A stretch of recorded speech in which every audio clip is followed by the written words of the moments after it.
Alhamdulillah.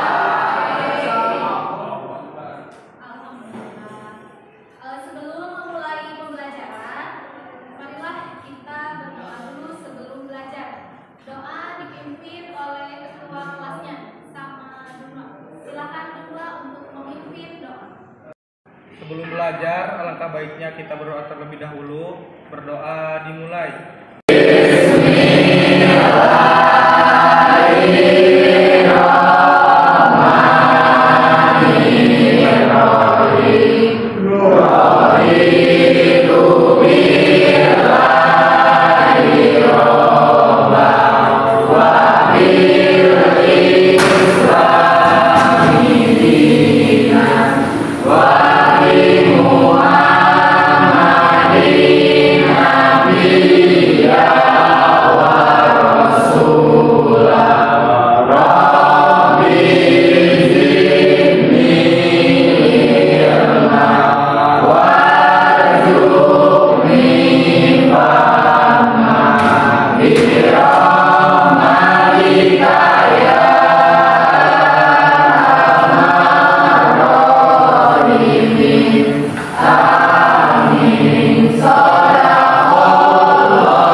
Pembelajaran kita hari ini dimudahkan dan bermanfaat.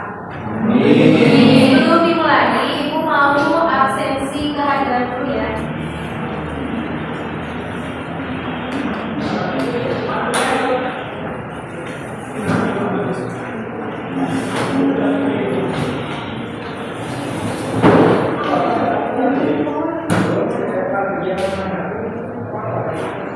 Arya Prayoga. Hadir. Aji. Izin, Bu. Kemana? Lagi ada acara keluar. Deva hadir. Devina hadir. Julfa Hadir. Fahrizal. Hadir. Ana hadir. Elsie hadir. Emma hadir. Karina hadir. Linda. Linda mana? Sakit, Bu. Kita doakan mudah-mudahan Linda cepat sembuh ya. Amin. Mala Febriani. Izin kemana? Kemana? Tengok babynya yang sakit. Sama lagi. Novita hadir. Farhan Hadir. Rati. Reja Hadir. Rifa hadir. Sekarang kita akan melaksanakan pretest. Nah, sejauh mana nanti kalian pengetahuannya mengenai gangguan sistem ekspresi. Nah, silakan untuk mengerjakan dan Ibu akan share soal pretestnya melalui WA grup ya.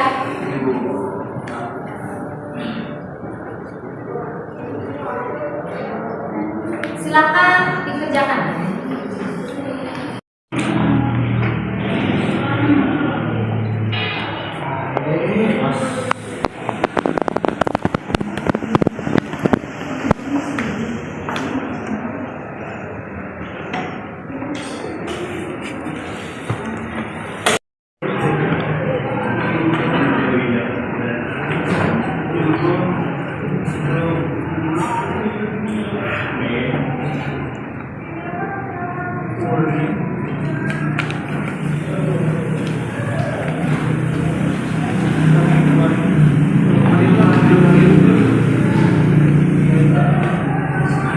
Sudah mengerjakan soal pretestnya?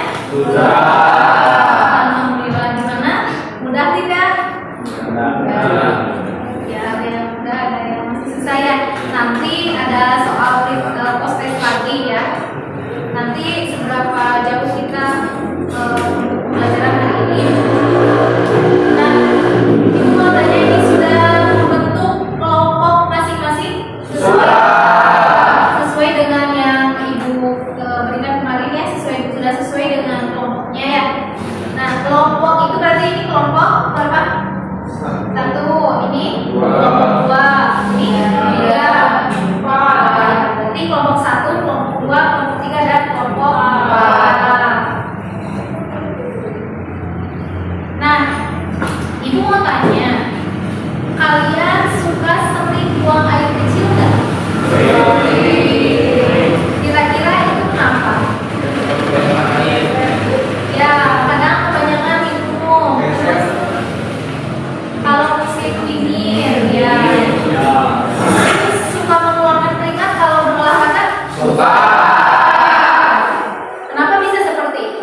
Ya, karena ada kebakaran. Jadi mengeluarkan keringat.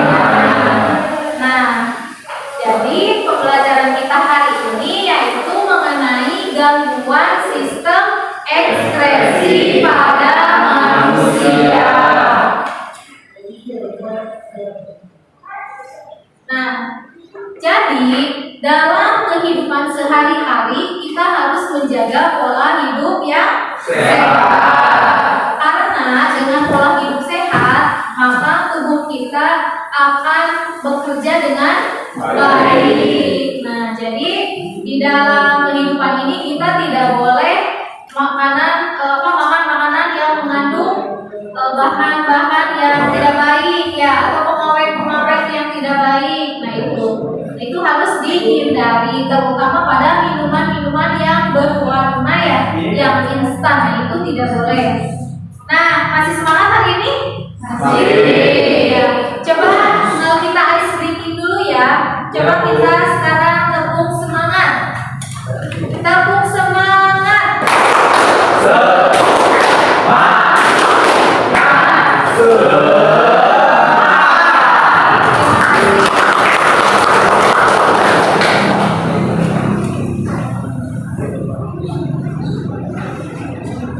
Nah, untuk tujuan pembelajaran kita hari ini, yang pertama adalah peserta didik mampu menjelaskan proses mekanisme pengekspresian pada hati, ginjal, paru-paru, dan kulit pada manusia dengan tepat.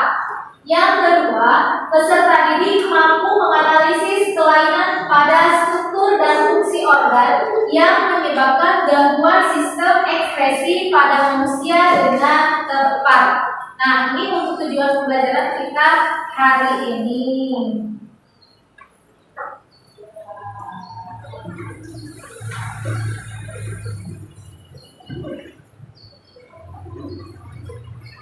Nah, kalian sudah bisa melihat tayangan dari slide yang diberikan?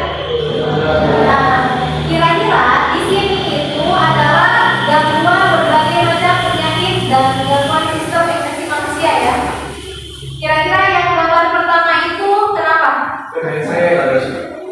Ya, boleh TBC. Asma boleh. Batuk ya. Bronkitis. Nah, itu penyebabnya berarti dari organ apa? Paru-paru. Ya, paru-paru. Terus slide yang kedua. Kuning. Kuning itu gimana? Keluaran Penyakit apa ini? liver. Liver atau apa nama lainnya? Hepatitis. Ya, hepatitis. Nah, itu. Ini berarti berhubungan dengan hati. Ya, berarti hati ya. Terus untuk slide yang itu gambar ketiga. Nah, itu penyakit kulit. Nah, kalau ini berarti terjadi di kulit ya. Nah, ini terjadinya di kulit kepala. Nah, terus yang ini kenapa nih? Cuci darah. Ya, yang ini sedang cuci darah, pasien cuci darah. Ini kenapa bisa cuci darah? Gagal ginjal. Jadi harus di hemodialisa. Nah, untuk yang gagal ginjal berarti harus di hemodialisa. Kalau gagal ginjalnya tidak bisa menghasilkan atau tidak bisa mengekspresikan cairan di dalam tubuhnya gitu. Nah, ini.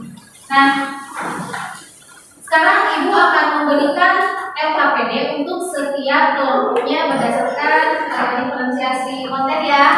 Berarti untuk kelompok 1 konten yang pertama berarti ya. Untuk kelompok 2 konten yang kedua. Kelompok 3 konten yang ketiga ya. Selanjutnya kelompok 4 juga sama konten yang keempat.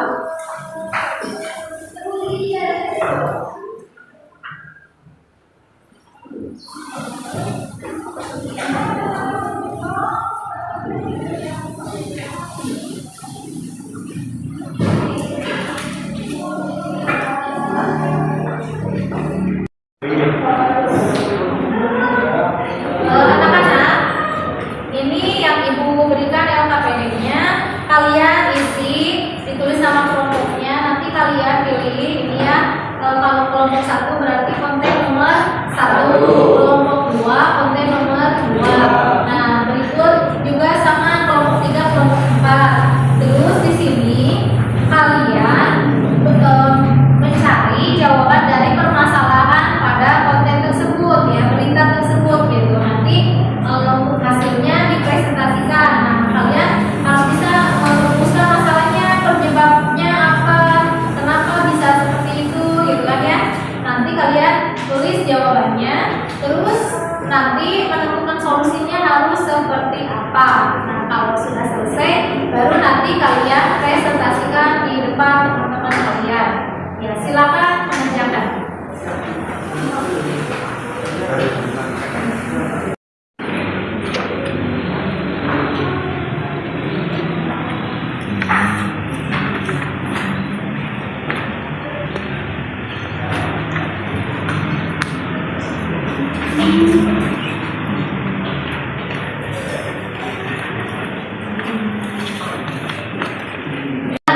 Sudah dikerjakan? Sudah.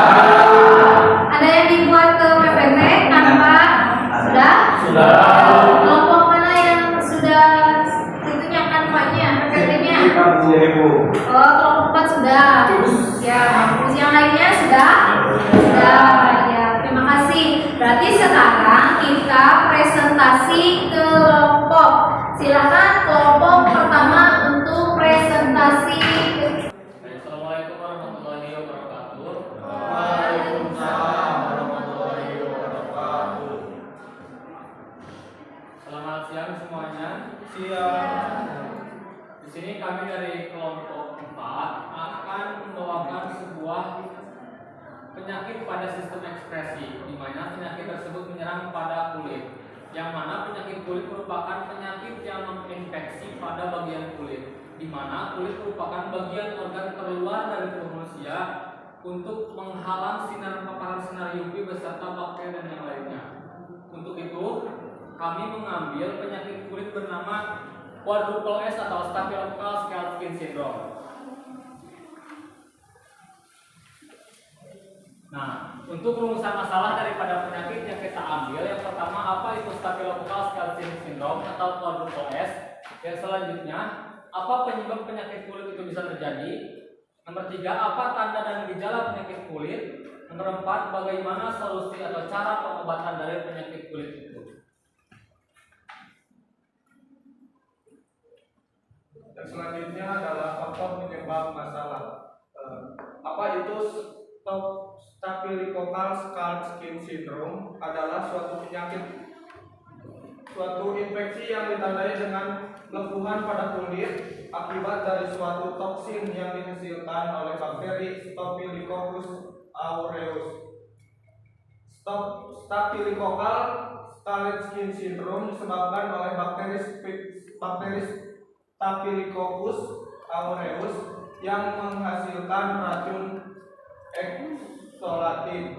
Bakteri ini dapat masuk ke dalam tubuh melalui luka lapisan kulit yang rusak ataupun infeksi di bagian tubuh lainnya. Setelah masuk, bakteri yang menghasilkan racun tersebut yang menyebabkan kerusakan pada lapisan atas kulit.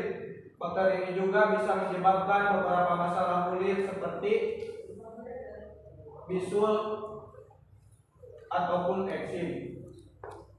Selanjutnya, apa penyebab dari penyakit Quadruple S? Quadruple S disebabkan oleh infeksi bakteri Staphylococcus aureus. Bakteri ini normal hidup di kulit orang dewasa tanpa menimbulkan penyakit. Quadruple S cenderung terjadi pada bayi baru lahir dan anak-anak usia di bawah 5 tahun. Selanjutnya, apa tanda dan gejala dari penyakit Quadruple S? 1. Mudah lelah, 2. Demam, 3. Kemerahan pada kulit, 4. Kulit melepuh dan bisul dengan cairan yang mudah pecah, kulit mengelupas, dan kulit terinfeksi terasa lebih lunak dan terasa sakit saat tersebut. Nah, dapat kita lihat di gambar, ini adalah penampakan daripada bayi yang terkena penyakit Staphylococcus scald skin syndrome, di mana terdapat kondisi mengelupas pada bagian-bagian kulit terluar bayi tersebut sehingga nampak rusak dan kering.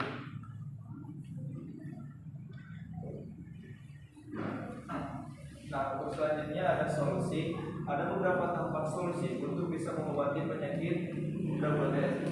Yang pertama ada rawat inap, selanjutnya ada terapi antibiotik, dan yang terakhir ada menggunakan salep. Seperti petroleum jelly harus dioleskan rutin pada kulit untuk anak kulit yang bisa melalui sembuh dalam waktu 24 sampai 48 jam. Setelah 7 sampai 10 hari maka akan mengalami pengelupasan kering yang normal, itu bagian dari proses penyembuhan. Untuk kesimpulannya adalah Staphylococcus aureus syndrome adalah infeksi kulit yang serius yang menyebabkan kulit mengelupas. Penting untuk segera mengobati kondisi ini, terutama pada anak-anak karena dapat memburuk dengan cepat dan menimbulkan komplikasi serius. Nah, pada nyatanya penyakit quadruplegia ini tidak terlalu berbahaya, tetapi dapat menyebabkan penyakit-penyakit lain yang masuk atau yang menginfeksi sehingga dapat terjadi kerusakan-kerusakan yang lebih parah. Seperti yang telah dijelaskan, ada eksim, bisul, dan lain sebagainya. Untuk itu diperlukan pencegahan supaya tidak terjadi penyakit quadruplegia ini. Dan langkah yang paling baik dan langkah yang paling efektif untuk mengobati penyakit quadruplegia adalah dengan membawa si anak tersebut ke rumah sakit supaya dilakukan rawat inap. Dengan demikian dapat ditangani secara lebih mendalam. Sekian dari kami. Bila ada yang dipertanyakan, silakan pertanyakan, dan bila tidak ada yang dipertanyakan, cukup diam saja. Silakan, ada yang mau bertanya? Ya, boleh. Silakan Trian. Apakah benar jika kita terpapar tidak sengaja oleh percikan ludah oleh penyakit Staphylococcus aureus syndrome bisa menular? Cukup. Jadi, apakah jika kita terkena percikan ludah dari penyakit quadruplegia ini dapat tertular? Nah, seperti yang telah dijelaskan tadi, bahwasanya penyakit quadruplegia dapat berbahaya jika dialami oleh anak-anak. Dan tentunya sebagai orang dewasa kita tidak akan terkena ludah daripada anak-anak yang masih berusia di bawah 5 tahun. Meskipun terjadi atau terciprat oleh ludah mereka karena seperti ada kondisi ngacai dalam bahasa Sunda, ya, dalam bahasa Sunda, atau dalam kondisi-kondisi yang lainnya, itu tidak akan menular karena penyakit ini tentunya bukan penyakit menular. Karena penyakit ini merupakan penyakit yang disebabkan oleh infeksi. Sekian dari saya, terima kasih. Ada lagi yang mau bertanya? Silakan Rizwan.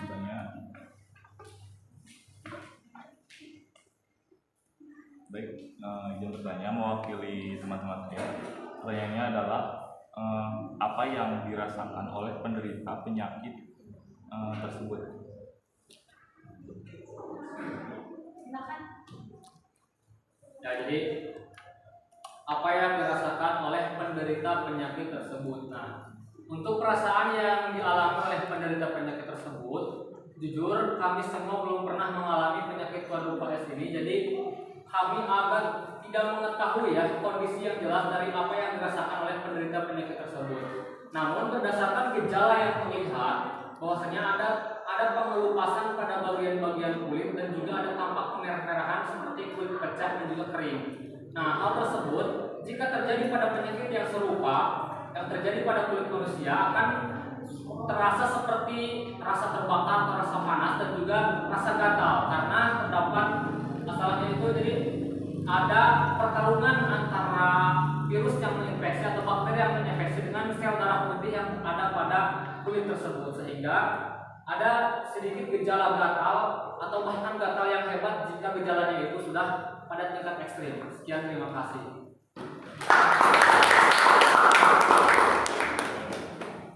Ya, jadi itu ya. Udah cukup Rizwan? Cukup. Ya, jadi pada penyakit kulit itu kalau sudah terasa ya pasti akan sangat panas gitu. Apalagi kalau sudah mulai digangguan misalkan ya. Nah, itu pasti akan lebih panas lagi gitu. Nah, itu untuk yang dirasakannya gitu. Nah, yang lainnya ada pertanyaan lagi? Sudah, nggak ada yang bertanya lagi? Sudah? Ya, sudah. Silakan kelompok 4 untuk menutup presentasinya. Ya, sekian dari kami. Mohon maaf atas kekurangan dan terima kasih atas segala perhatiannya. Bila itu ya, wassalamualaikum warahmatullahi wabarakatuh. Waalaikumsalam.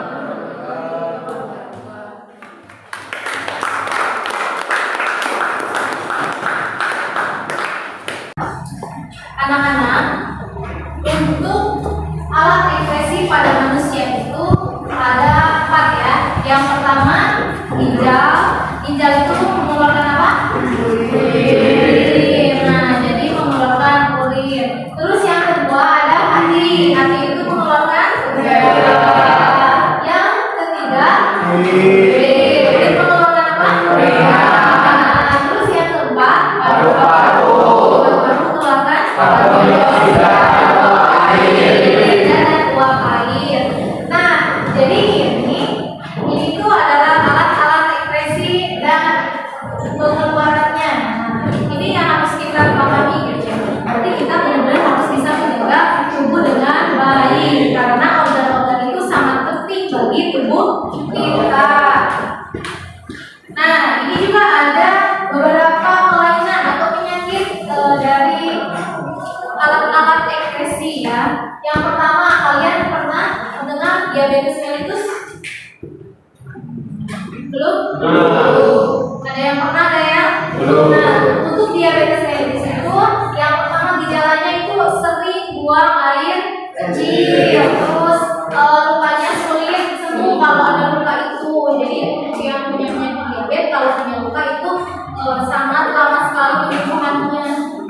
Nah, terus sering mengalami infeksi, misalnya pada gusi, kulit, vagina, saluran kemih, ya itu sering ada infeksi. Terus berkurangnya massa otot dan rasa terbakar kaku dan nyeri pada kaki, dengan jadi kurasa rindu di kakinya. Nah, untuk yang kedua ada contohnya itu dari kulit ya, berarti ada biang keringat. Nah, itu juga sama, jadi gejalanya itu ada bintik-bintik kecil yang berwarna merah, terutama di tempat menumpuknya keringat. Nah, itu juga menyebabkan gatal ya. Nah, terus rasa gatal itu pasti akan terasa perih dan tajam gitu, apalagi kalau sudah digaruk ya. Nah, itu. Terus selanjutnya ada contoh dari sirosis hati. Nah, ini gejalanya itu adalah energi turun atau kelelahan, mudah berdarah, mudah mual, kulitnya gatal. Terus kulit dan bagian mata yang putihnya itu menjadi berwarna kuning. Tadi yang sudah kalian presentasikan di depan ya. Jadi ada penyakit-penyakit kuning, jadi kuning matanya, kukunya juga ya. Nah, itu ya. Terus yang terakhir asma. Asma itu gejalanya sering sesak, badannya sesak, terus batuk pada malam hari atau dini hari. Terus selain sesak juga ada mungkin ya, jadi yang menyebabkan siulan saat mengeluarkan napas katanya. Nah, itu ini untuk contoh penyakit. Nah, untuk cara menjaga agar kesehatan alat ekspresi tubuh kita dengan baik, yang pertama kita harus minum air. Air itu harus kita minum itu 8 gelas per harinya atau 2 liter. Terus yang kedua, mengkonsumsi makanan sehat. Jadi kita harus mengkonsumsi makanan sehat agar tubuh kita juga sehat. Jadi tidak makanan-makanan yang mengandung zat kimia gitu kan ya. Nah, jadi kita harus menjaga makanan ya. Terus batasi konsumsi alkohol dan kafein. Nah, itu harus dibatasi karena terlalu banyak mengkonsumsi alkohol juga bisa merusak hati ya, seperti itu. Ya, itu penyebab dari mengkonsumsi alkohol dan kafein. Kafein itu biasanya terdapat pada kopi. Nah, itu tidak baik kalau terlalu berlebihan. Nah, terus hindari merokok. Jangan merokok karena kalau kita ingin menjaga tubuh kita dengan baik, berarti kita harus menghindari rokok biar pernapasan kita berjalan dengan baik. Terus hindari menahan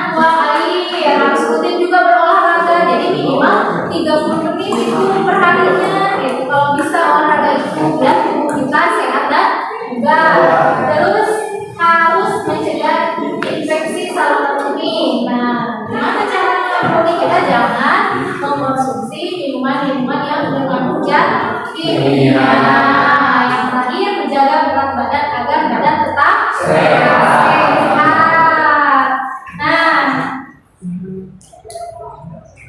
Nah, alhamdulillah pembelajaran hari ini sudah mulai selesai ya. Nah, ibu harap kalian nanti bisa mengaplikasikan hasil dari pembelajaran hari ini, karena hidup sehat itu berarti untuk diri kita sendiri juga ya. Nah, gitu. Jadi akan terasa bahwa kita kalau hidupnya sehat berarti kita akan sehat juga gitu. Tubuh kita akan sehat dan warna. Sekarang untuk kesimpulan, ada yang mau menyimpulkan pembelajaran hari ini? Ya, boleh Pak Rijal mau menyimpulkan.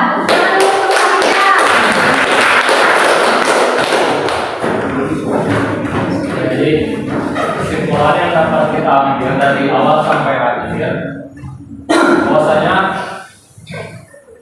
sistem ekspresi merupakan sistem metabolisme tubuh. Yang pertama ada pengeluaran karbon dioksida oleh paru-paru, yang selanjutnya ada pengeluaran urin oleh ginjal, pengeluaran keringat dari kulit.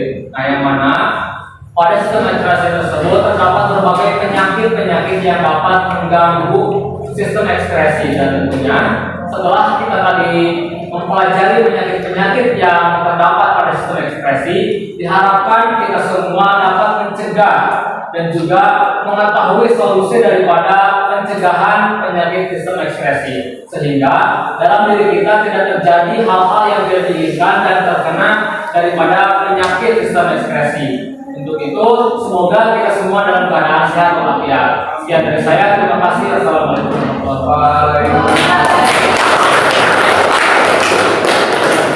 Terima kasih untuk Pak Rijal sudah memberikan kesimpulan pembelajaran hari ini. Nah, ini ada refleksi. Nah, untuk pertanyaan yang pertama, bagaimana pengalaman Anda dalam pembelajaran gangguan pada sistem ekspresi manusia ini? Pengalaman kalian tentang pembelajaran gangguan ekspresi itu seperti apa? Apa yang kalian dapat hari ini?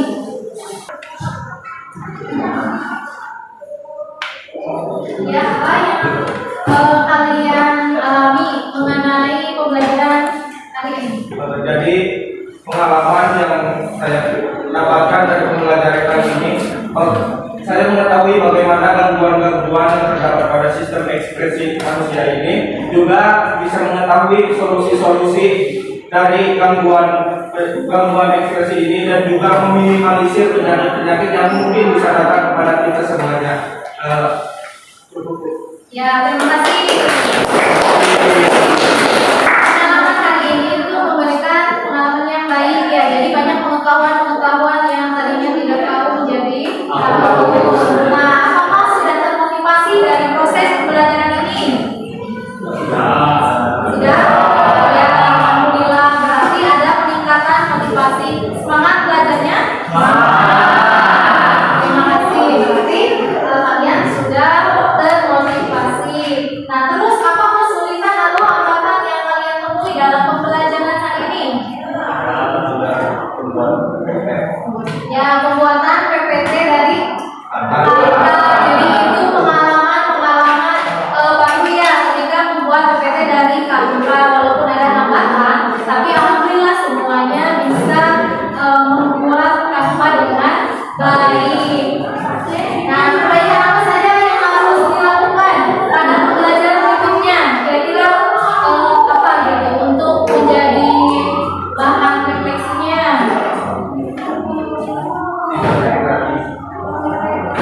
Pengen ada internet gratis. Ya, mudah-mudahan nanti sekolah kita bisa ada wifi gratis ya.